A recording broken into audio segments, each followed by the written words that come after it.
आज की कहानी है ननन जी, आप तो ससुराल में सर नहीं ढकती, फिर मैं ही क्यों ढकूं। दोस्तों, कहानी शुरू करने से पहले अगर आपने चैनल को सब्सक्राइब नहीं किया हो तो कर लीजिए ताकि आपके पास पहुंच सके हर नया वीडियो।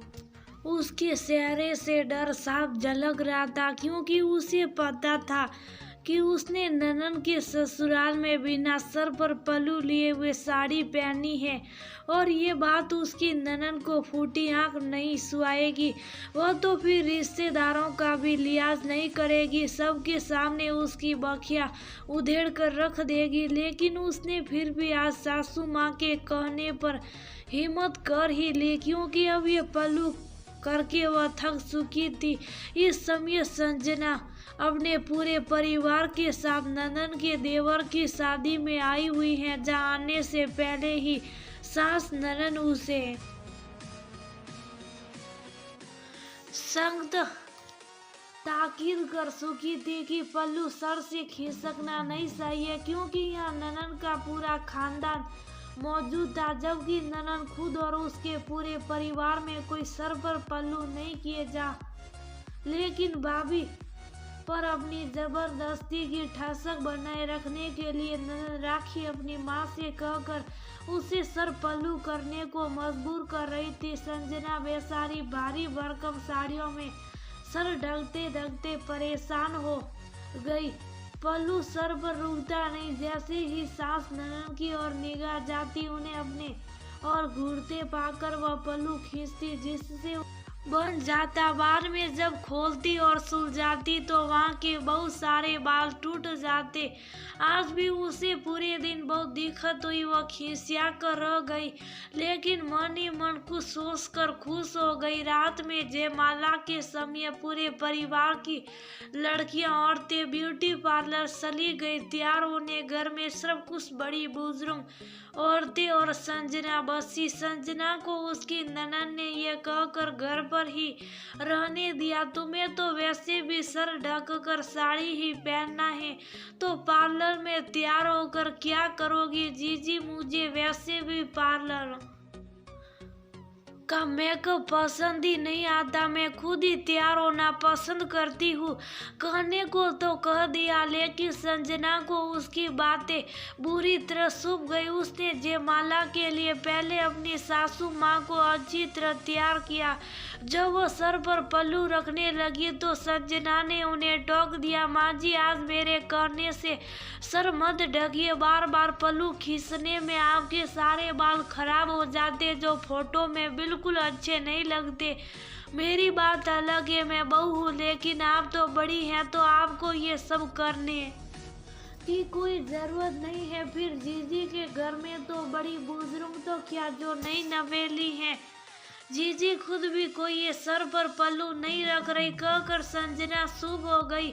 उसे लगा कि शायद सासू माँ नाराज होगी, लेकिन उन्हें भी संजना की बात सही लगी। वह ने मुस्कुराते हुए उसकी बात का समर्थन करते हुए कहा, तुम्हारी बात तो सही है, जैसा देश वैसा भेष, गाँव वगैरह जाएंगे तो फिर से ढक लेंगे, यहाँ तो शहरे, यहाँ कोई नहीं ढक रहा, तो फिर हम ही क्यों ढके। तुम भी आज खुले पल्लू में साड़ी पहना जैसी तुम्हें पसंद है, लेकिन सर ढकने के चक्कर में कभी पहन नहीं पाती, सारे बाल भी बिगड़ जाते। खूब अच्छे से तैयार होना, सब देखते रह जाए, हम भी तो देखे सब पार्लर से कितना सुंदर बनकर आती है।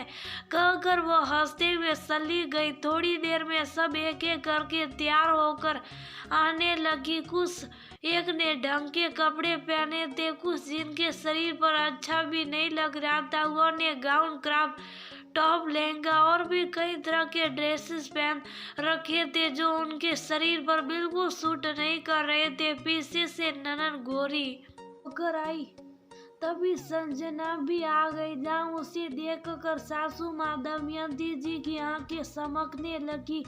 वहीं ननन गोरी की आंखों में संजना को देखकर ईर्ष्या की भावना नजर आई, क्योंकि संजना खुद तैयार होकर आई थी और साड़ी में सबसे अलग नजर आ रही थी।